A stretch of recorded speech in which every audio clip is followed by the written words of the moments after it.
Yes, students, good morning to all of you. Now, today we have to see third chapter, simple future. Here we use will and shall. See rule first. Subject, will or shall, first form of the verb and object. Shall used with I and we. Will used with all subjects besides I and we.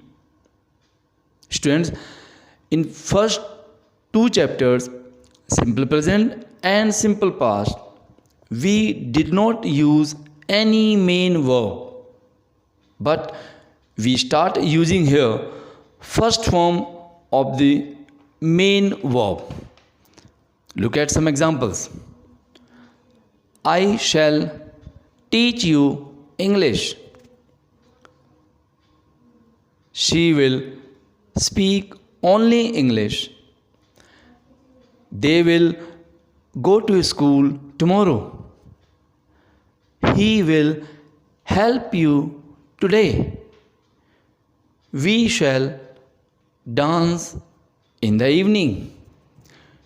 You will write a letter in English. Razan will go with you day after tomorrow. Who will drive a car? Yes, students, these are affirmative sentences. Now we can change them into negative, interrogative, and interrogative plus negative, such as she will drive a car. She will not drive a car. Will she drive a car?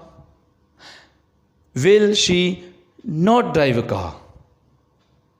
Yes, students, now we have done it properly. It is simple future.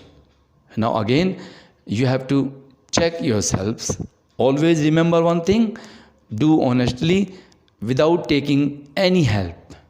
All the best. Thank you.